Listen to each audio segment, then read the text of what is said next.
Hello, everybody. I'm Jul and this is Suzanne Jones here with me, and this is the Regenerative Consciousness podcast. But we are here in a shorter version just to share a little bit about a very important subject to us and many others that I've been in ongoing conversation with, because and we're in more of the activist communities and circles and stuff, people out there trying to do good work and change systems that for the better.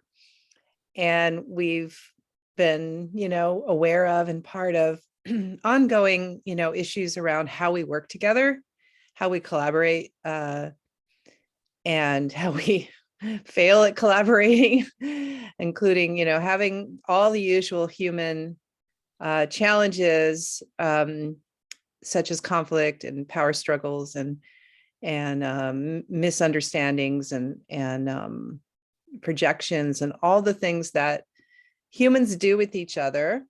We don't escape that when we leave the corporate world, so to speak, and go into, even just because we're in circles where people are wanting to change things for the better doesn't mean that they have learned yet how to organize in a way that can really model that change. And so we feel passionately about helping support people in their collaborating in a more healthy way, working with each other. And I'm going to just share a little bit about the culture of that, just the very kind of foundational stuff. And Suzanne here is just she'll maybe share a little more about herself, but she's a wonderful teacher of nonviolent communication, and and share about triggering people, or how what do we do when we get triggered, which is such a huge thing, and reason why a lot of conflict happens in our groups. But how do we even have a culture that supports a more harmonious way of working together and getting along and being effective in our work together? Because when we get along and when we're harmonious, we're obviously going to get our projects done, I think, more effectively, but also more enjoyably. So it's really worth the effort to figure out how to create kind of a culture in our groups that best supports this working together harmoniously. And what does that look like? What does that feel like? I think that it can be different depending on who's there. I mean, different cultures are going to be contributing to the circle. So I'm not going to suggest that there's a one size fits all. Diversity is important, but there are, I believe, some very basic foundational threads that are going to be in all of the circles that we're going to be working, that people are working together in. And I'm going to just name a few of those. We can go a lot deeper in this, but we're just going to have a short, we're just sharing a little snippet right here. And we'll be offering more as in a future time. So stay tuned. Hopefully this is a teaser and you'll be interested in hearing more. But I'll just say that the most foundational things that I think that we can have in pretty much every circle, every group, every team that's trying to get a project done. One is allowing for the space to self-reflect and to acknowledge each other in our humanness. So if we're always only focused on the agenda and the goals, and not allowing for the mechanisms of how to get there and the humanness of those that are involved, then we are going to have the very familiar experience of people just kind of running over each other to get there. And some people are okay in that environment, and some people get hurt in that environment. And so it's an environment that's not conducive to really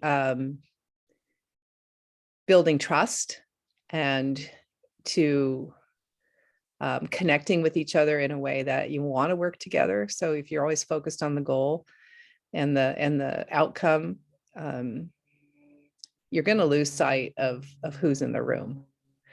And so I really believe that the culture, no matter who's there or what the project is or what the overall design or purpose of the group is, that you take some space in that group for really recognizing and allowing, each other to be human.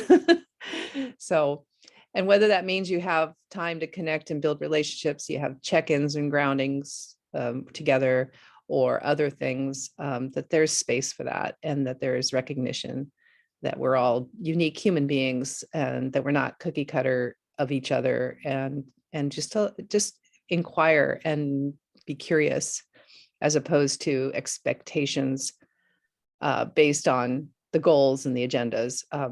So that's the first piece, is just allowing our humanness in the room. And then the second one is good feedback systems. And this includes not just, we're all familiar with feedback as a way of, like, the traditional thing is that, oh, you're critical of the job that you've done, or you haven't done well, or whatever, or just, oh yeah, good job, pat on the back. Or feedback is so super important, but we need feedback both for doing a learning environment, for learning how to do what we're there to do better, but also to appreciate each other. So a culture of appreciation is the best culture in order to thrive. If you really feel seen and appreciated for what you're doing authentically, we're not talking about fake appreciation where you just kind of like, just say that because it feels good, that, meaningful appreciation, but that there's a culture where that is a regular thing that people speak to and share with each other, really creates an environment where we thrive together. And honestly, it's like, just think of parents and children and how children thrive.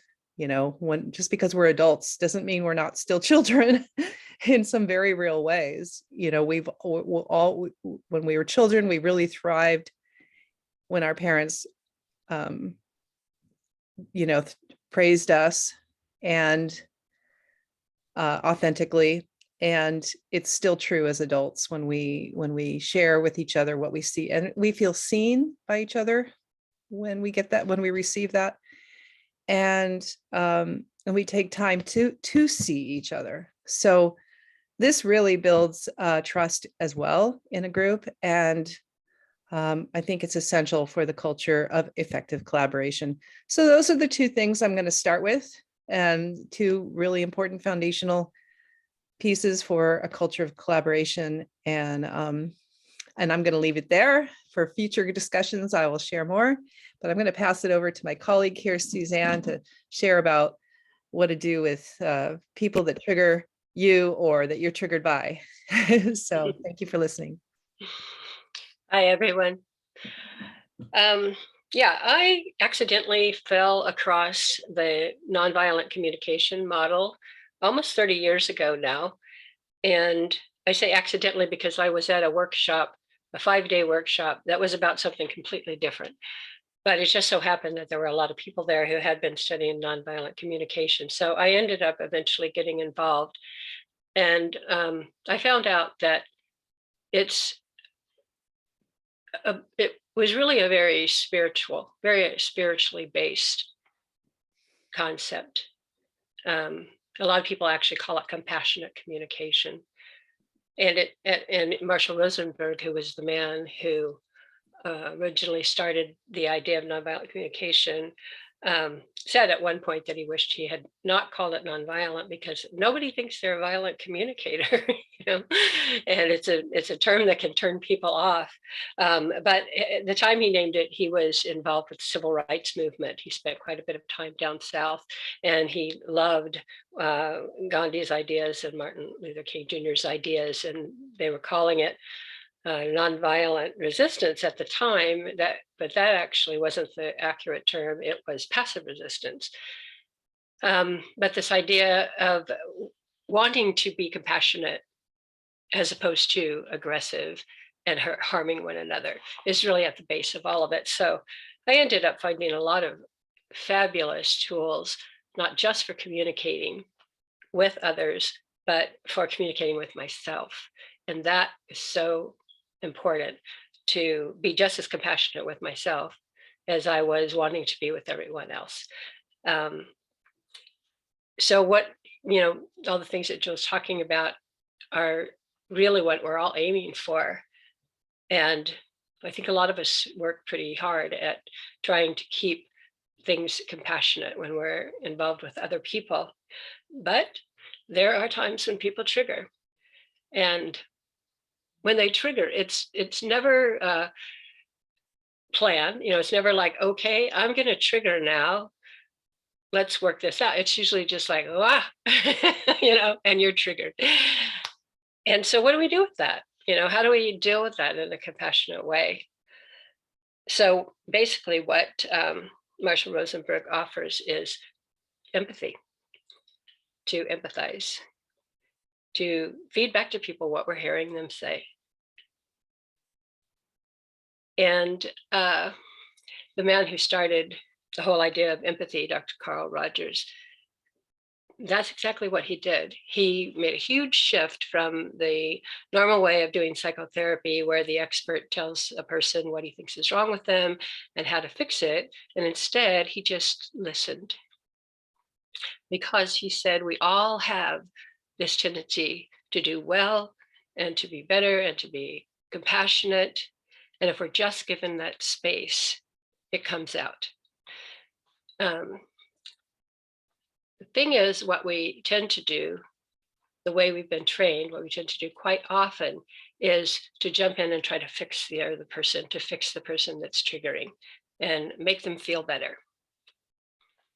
And quite often that backfires, because really what we need the most, what most of us want and need the most, is simply to be heard for where we are, who we are in that moment, and heard very openly and compassionately without judgment. So anytime a person triggers, when I'm in a group, I just immediately start feeding back to them what I'm hearing them say. And sometimes they don't even have words for it, but you can just tell from their tone of voice, and I'll make a guess at what's going on with them, knowing that they are the final authority. They will tell me if I'm right or wrong, but I will say, wow, you are frustrated. Instead of, which is what we often say, it's okay, don't worry about it, calm down, or all the various things that we say, which often just makes the other person more defensive, more frustrated, because what they really want underneath that is to be heard. And so when I say to somebody, you sound really frustrated, then they will open up and they will start talking about it. They will start telling me what it was that frustrated them.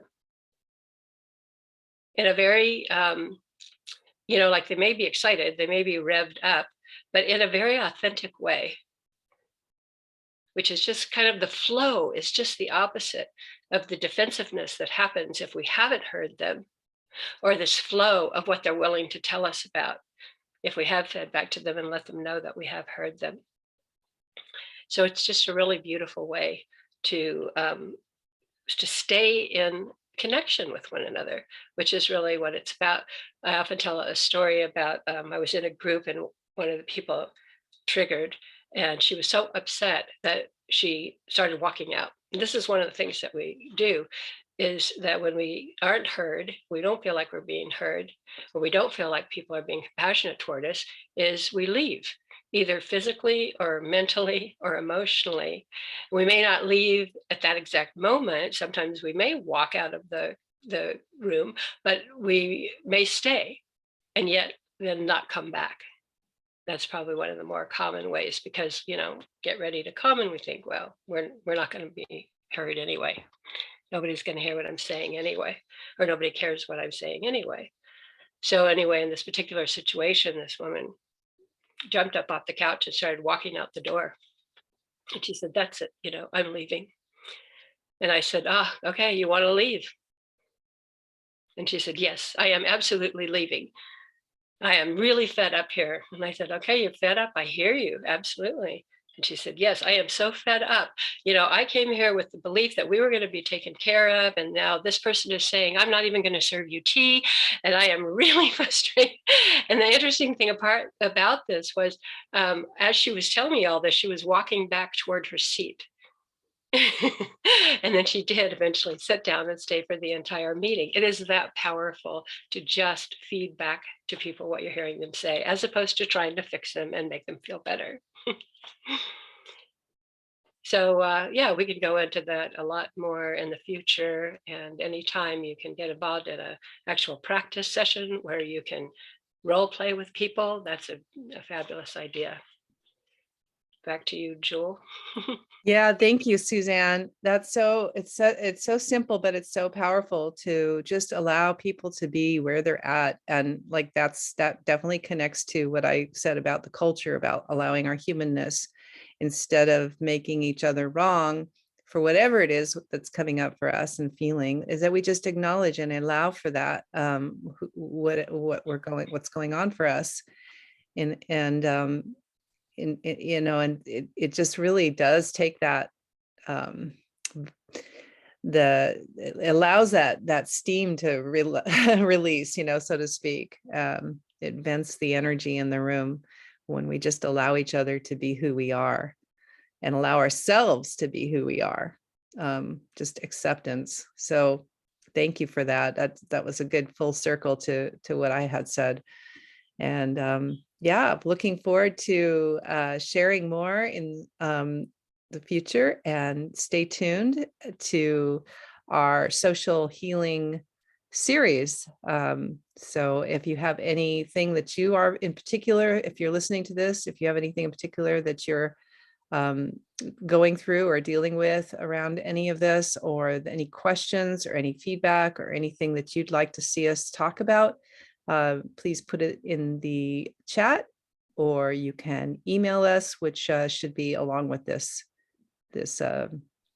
recording. So be well, you all, and we'll see you next time, or take care. Bye-bye.